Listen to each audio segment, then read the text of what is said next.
Con el diputado Diego Chalper en esta edición de Mesa Central. Diputado, muchas gracias por estar con nosotros. Buenos días. Hola Iván, buenos días. Oiga, lo primero, usted es diputado en O'Higgins y pasó lo de Rancagua el viernes. ¿Qué le parece y qué información tiene de eso? Mire, yo la información, primero quiero hacerle un reconocimiento público al general Jiménez, al prefecto Sánchez, a todo su equipo, a los S9, porque creo que el nivel de reacción que tuvo Carabineros fue extraordinario. O sea, que a poco rato ya tuviéramos varios detenidos, ya llevamos 18 detenidos. Sí, porque se agregó una funcionaria exactamente, de la una empresa, funcionaria interna. Bueno, yo creo que hay que asumir, Iván, que el crimen organizado existe, no solamente en la región metropolitana, sino que en las regiones.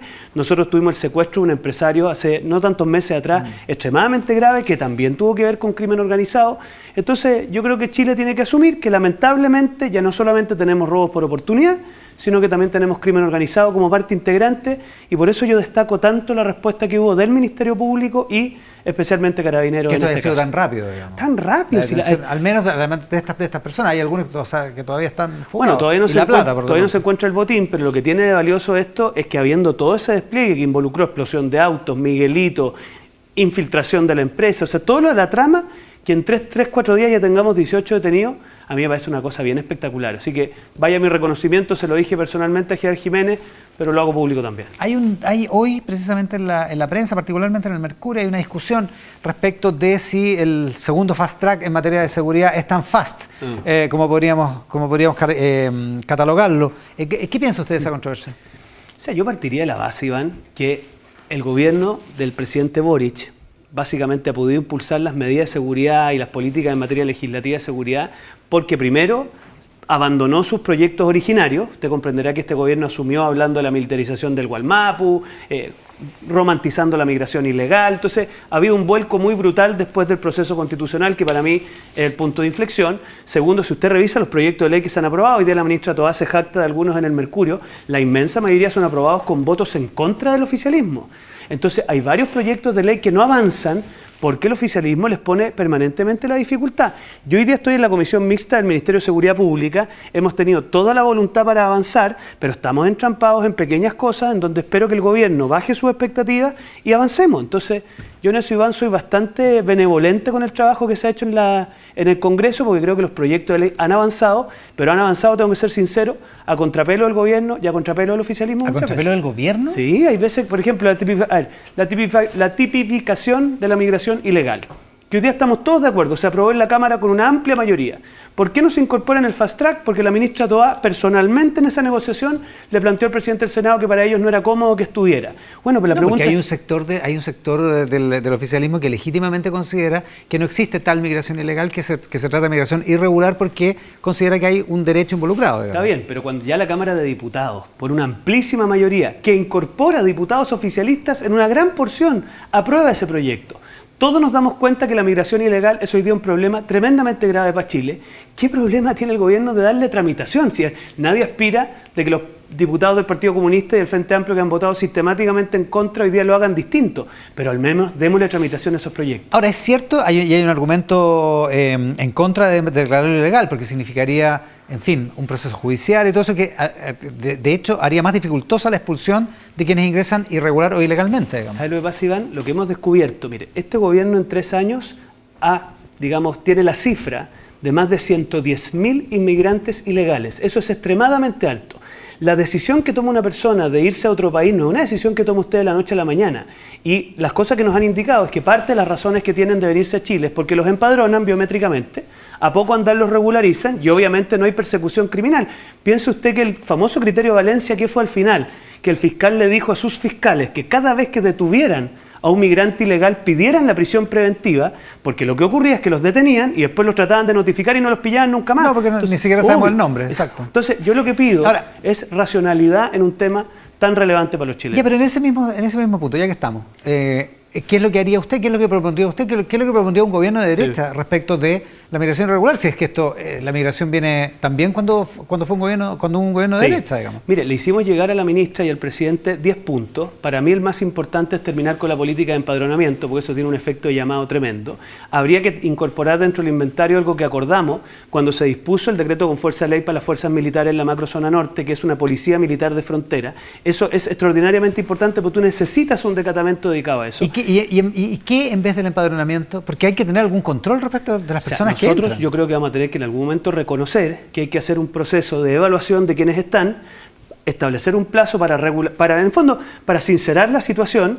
Aquellos que están con órdenes de expulsión pendientes vamos a tener que disponer los medios pendientes para expulsarlos. Si el problema que hoy día tiene la PDI es que muchas veces se decreta la orden de expulsión administrativa y no los pueden encontrar. No tienen cómo, claro. Claro, y después lo más relevante, Iván, es cortar el efecto llamada. El alcalde Colchane nos dice a nosotros que diariamente ingresan entre 200 y 400 personas al día. Entonces, y un desastre además para su comunidad. Mientras eso se mantenga así, y perdón, a propósito de lo que decían en el panel de Venezuela, porque alguien dice, ¿por qué siguen discutiendo de Venezuela? Porque si persevera el régimen de Nicolás Maduro, las proyecciones indican que podrían venirse 400.000 para esta zona del continente. Entonces, eso es imposible de manejar para cualquier país. Así que yo le pido en eso al gobierno sobreponerse a las presiones ideológicas de ciertos sectores de su coalición y empujar las leyes que hay que empujar. Sí, la pregunta de fondo es si un gobierno de derecha podría ser más efectivo en esto. Yo creo que sí. Porque no lo ha demostrado los hechos, digamos. Mire, acuérdese usted que en el último gobierno de derecha que hubo, sacamos la ley de migración adelante, pese a que la llevaron al Tribunal Constitucional. Se inició un proceso de orden interno, donde se dijo, mire, todos los que han ingresado tienen tanto plazo para ir a las oficinas de migraciones y ver cuál es su situación, y si no, lo vamos a expulsar, y eso ordenó mucho el tema. Y yo creo que muy importantemente, cuando nosotros decimos que hay que tipificar esto, lo que estamos diciendo es hay que cortar el efecto llamado, porque mientras Chile siga siendo un destino predilecto para los migrantes ilegales, Iván, no tenemos nada que hacer en el combate a este tema. Una cosa más en materia de seguridad, no nos ha escandalizado probablemente porque los métodos han sido distintos, pero este fin de semana, las últimas 24 o 36 horas, han muerto 7 personas aquí en la ciudad de Santiago. Ha sido un fin de semana extremadamente violento.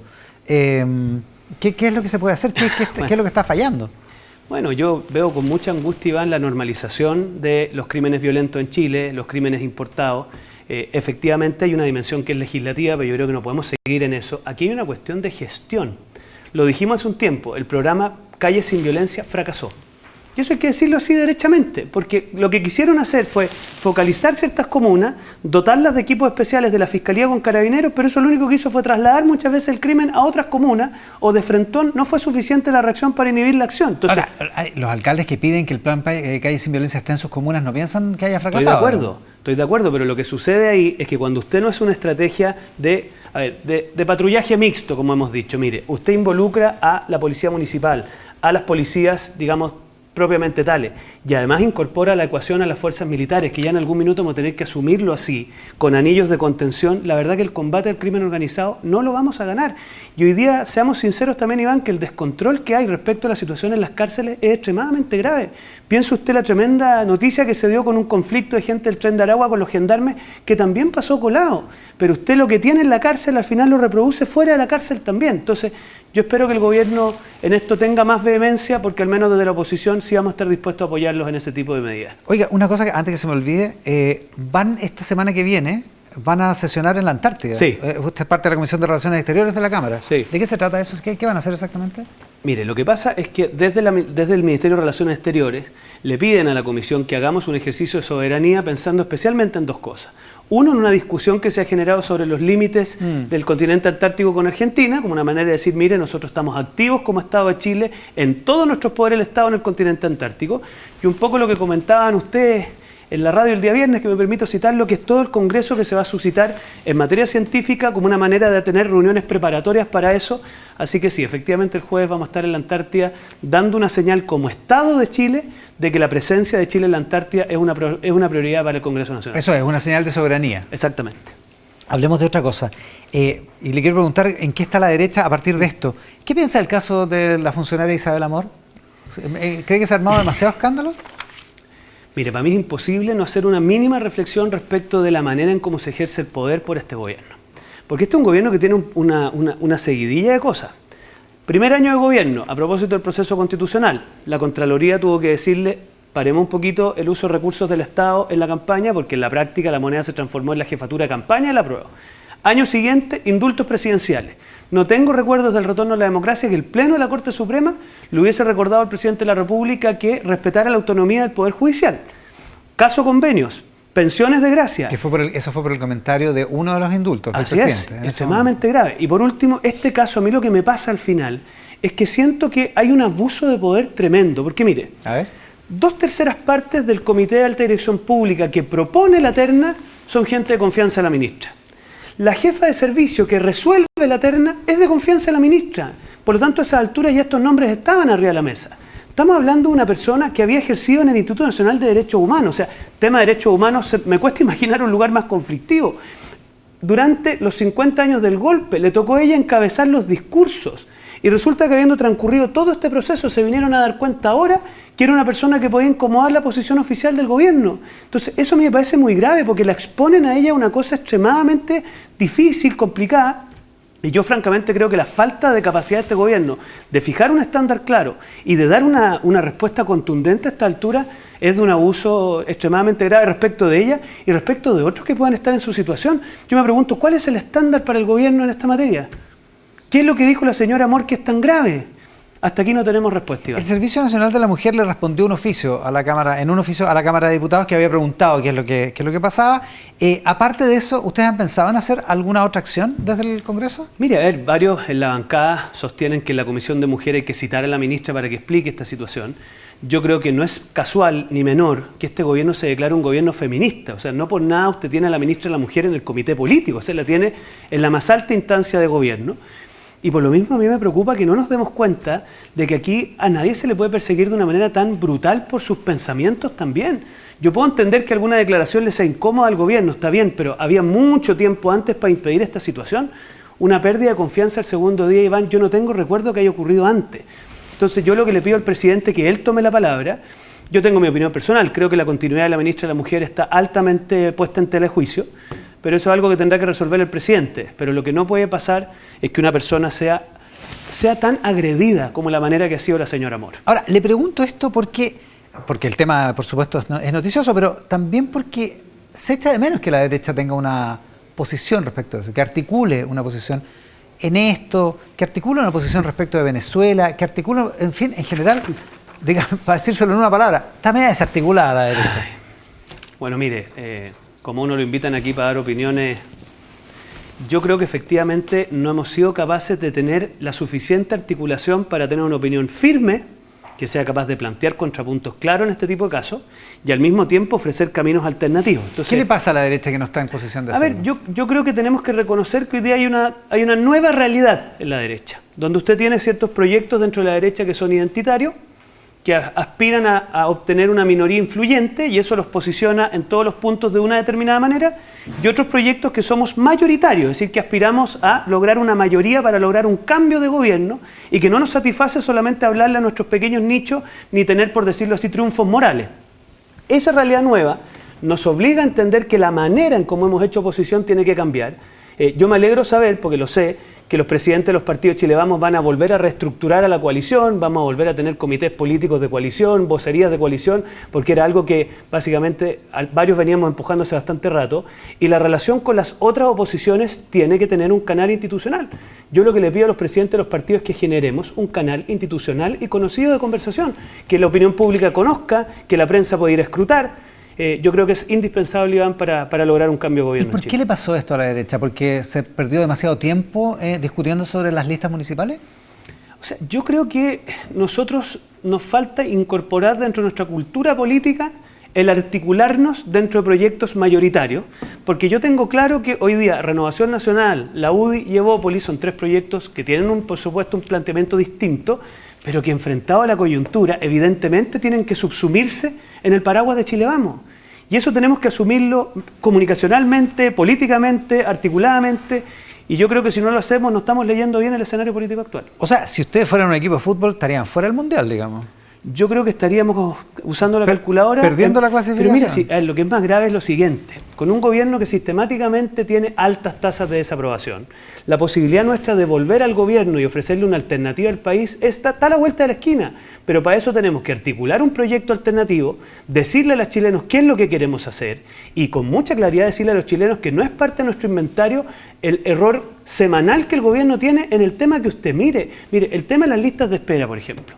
Yo creo que no hemos sido capaces de plantarnos con la fuerza que amerita algo que le ha significado a ciertas personas o no ser atendidas o básicamente poder perder incluso la vida ante la atención deficitaria que han tenido. Y no hemos sido capaces de plantear una posición contundente. En el tema de la luz, por supuesto, criticar a las concesionarias, pero la reacción del Estado de Chile en los bonos, en la actuación de fiscalización fue bien deficitaria y no fuimos capaces de plantear un contrapunto fuerte. Entonces yo espero que ya terminada, Iván, digamos, la negociación municipal, ahora las directivas de los partidos se aboquen exclusivamente a articular mejor nuestra coalición, o sea, y a crear un canal institucional. Falta gestión política.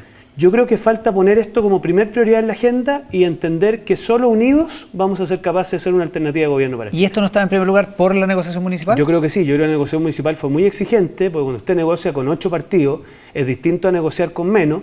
Yo creo que con al otro lado negociaron más y sí, pero con la fuerza, tienen 345 candidatos a alcalde. Sí, pero con un pegamento que se llama ser gobierno. Pero mire, yo creo que lo importante es que es más fuerte que la gotita. La expectativa de ser gobierno también debería ser pegamento, también. Pero parece que lo dan sí, demasiado. Pero mire, yo te diría lo siguiente al respecto de eso. Tú cuando me dices que en el 90% de las comunas vamos a ir con candidato único, yo creo que esa es una negociación correcta. A mí me habría gustado lo mismo a nivel de gobernadores regionales. Yo creo que lamentablemente el Partido Republicano no entendió lo suficiente que la segunda vuelta no nos autoriza a llegar con 2 candidatos porque tú en primera vuelta iban ganadas con un 40%. En cambio en segunda ganas con un 50% y eso, acuérdate de mí, nos va a producir que algunos queden afuera. Y lo más importante que a mí me parece que hay que destacar es que en comunas como Cerrillo, como Concepción, como Rengo, que me toca personalmente, no vayamos con candidato único, es una cosa que nos va a costar extremadamente cara. ¿Las van a perder? Yo no sé si las vamos a perder, pero obviamente el que saca menos porcentaje va a tener que dar buenas explicaciones. ¿En Recoleta? En Recoleta lo mismo, o sea, todo aquel que no permitió la unidad y saca menos porcentaje, obviamente que le va a tener que dar una buena explicación al país. Una cosa antes de que pasemos a otro tema. Hubo un lío electoral con la inscripción de candidaturas, particularmente a concejales de Renovación Nacional, muchos de ellos en su distrito. Sí, desafortunadamente. ¿Qué pasó? ¿Por qué no se han cobrado responsabilidades políticas a la directiva de RN? O sea, yo creo ¿Piensa usted que deberían cobrarse? Yo creo que estamos todos esperando el resultado del proceso judicial en curso, porque es judicial electoral ante el Tribunal Electoral Regional. Yo creo que la misma directiva ha reconocido que aquí había una cosa extremadamente compleja. Yo también en mi proceso como secretario general sufrí un entorpecimiento computacional respecto a la región de Ñuble que finalmente se arregló. Entonces yo a estas alturas confío y espero que las presentaciones lleguen a buen pie, pero no me puedo referir mucho más precisamente para no entorpecerlas. Ya, dice usted, vamos a perder, probablemente perdamos Cerrillo. O sea, no, yo espero que Alejandro Almendares sea capaz de sobreponerse, pero... Ya, pero la tiene difícil, digamos. Único, lo mismo, claro. En Concepción la tienen difíciles. O sea, yo espero, Iván, yo lo que no logro entender es que no veamos la tremenda oportunidad que tenemos y a partir de ahí seamos más generosos todos. ¿Faltó Matei? Pero bueno. ¿Para cerrar esos flancos abiertos de la negociación? Lo que pasa es que las negociaciones son de responsabilidad directiva de los partidos. Los liderazgos de las distintas... Sí, pero los liderazgos de las distintas oposiciones jugaron el rol que tuvieron que jugar. En el caso de Evelyn Matei me parece que su rol en resolver el tema Santiago Ñuñoa fue bien extraordinario, en haber logrado que en Concepción al menos la parte que ella puede influir, ¿no es cierto? No le pueden pedir a Evelyn Matei que resuelva el problema de republicanos, pero en lo que ella resuelve colaboró. Entonces yo al menos en lo que respecta a la gestión política de Evelyn Matei estoy bastante conforme. Ahora, que hayan terminado 2 minutos para el cierre inscribiendo más de 100 candidatos es medio raro, digamos. Bueno, que el caso de RN. O sea, mire, yo lo que quiero esperar es el resultado del TER y el TRICEL y espero que nos permita competir porque al final lo que todos queremos es más participación. Ahora, ¿esto puede significar que les vaya mal en la presidencial? Mira, es un hecho de la causa, Iván, que la municipal es la antesala de las elecciones del próximo año. Tienen cosas en común, tienen cosas distintas. Y hay una cierta correlación entre ganar la municipal y ganar la presidencial. Yo creo, eso sí, que a la oposición le va a ir bien en la municipal. Vamos a tener más gobernadores regionales, vamos a tener más alcaldes de oposición. Tienen uno solo, está bien, si no les va bien, está bien en ese sentido. Pero el dato interesante es que nos va a ir mejor que antes y vamos a ir avanzando. ¿Y por qué eso es importante? Porque pudo habernos ido mucho mejor si íbamos con candidatos únicos. Y ahí está la disconformidad. Pero al menos para el saldo final yo confío, pensando en Renovación Nacional. Hoy día en la región metropolitana, por ejemplo, hay 2 comunas de Renovación Nacional. Yo espero que podamos crecer al menos a 5. Y esas son cosas que van dando cuenta de un avance. Ahora, te mentiría si no te digo que me hubiera gustado candidatos únicos en todas las comunas, porque creo que hubiéramos tenido un mucho mejor resultado, pero al menos vamos avanzando. Pero con Michelle Bachelet de vuelta en el escenario, con Carolina Toá, que hoy día por segunda vez no descarta una opción presidencial. Digo, se les puede hacer más difícil el asunto el próximo año, ¿no? O sea, a ver, Michelle Bachelet fue una promotora del apruebo y la verdad que no es que haya resultado bien el apruebo en el primer proceso constitucional, en el segundo también jugó un rol. Yo no creo que sea un oráculo. Sí me llama la atención que no reflexionemos lo suficiente lo que significaría para el Frente Amplio el no dejar un sucesor distinto a alguien que hace poco criticaban. Acuérdese usted que el Frente Amplio, su proyecto no eran 30 pesos, sino que eran 30 años, y parte de los 30 años era la presidenta Bachelet. Entonces, para mí que ella sea la candidata es ya el golpe de gracia al proyecto político del Frente Amplio y la total resignación de no haber podido instalar una cosa de futuro para Chile. O sea, si Bachelet es la candidata del oficialismo, ¿es un fracaso del Frente Amplio? Pero completamente. Sí, a ver, ellos cuando se plantearon como alternativa distinta a lo que había, parte de su planteamiento era criticar el gobierno de la presidenta Bachelet. Acuérdense que ellos hablaban de que ellos tenían una cooperación crítica. Entonces, yo lo que creo es que esa noticia, si se consolida, es un fracaso tanto del Frente Amplio como del gobierno de dejar un sucesor.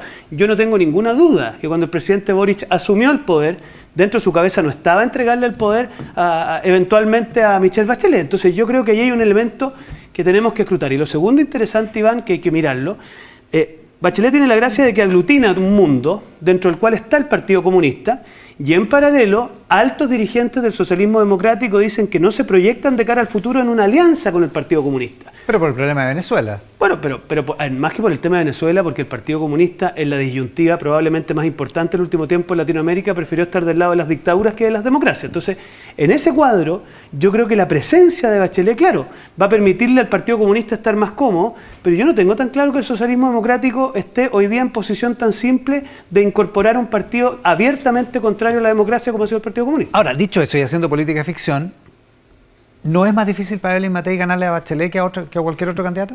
Es que yo siempre he sostenido que creer que nosotros... Mira, había algunos brillantes que decían que íbamos a pasar a segunda vuelta, dos alternativas de derecha. Yo no sé en qué mundo viven. Había un cierto afiebramiento en algún momento. Está bien, pero eso yo nunca lo creí. Porque demasiado exitismo. Pero obvio, es evidente, Iván, que el candidato del oficialismo va a tener un piso político de un 35, un 40%. Si eso, ver una cosa distinta no existe. Entonces, yo creo que más que preocuparnos de ellos, hay que preocuparse de lo que estamos haciendo nosotros, de cómo articulamos un proyecto de sociedad, de cómo estructuramos una coalición bien firme, de cómo somos capaces de hacer oposición. O sea, yo le invitaría a todos nosotros a poner el esfuerzo en ofrecerle al país un camino alternativo porque Chile realmente está en un momento muy crítico y la oposición tiene una responsabilidad en ese sentido. Ya, pero algo le pasa a la derecha que no está siendo capaz de hacerlo. Bueno, y es hace harto rato, no es solo en el periodo de la negociación municipal. Bueno, yo confío, y en eso tengo mucha fe de lo que pueden hacer las mesas de los partidos, en que evacuada ya la negociación municipal, que fue muy, muy compleja porque habían 8 partidos,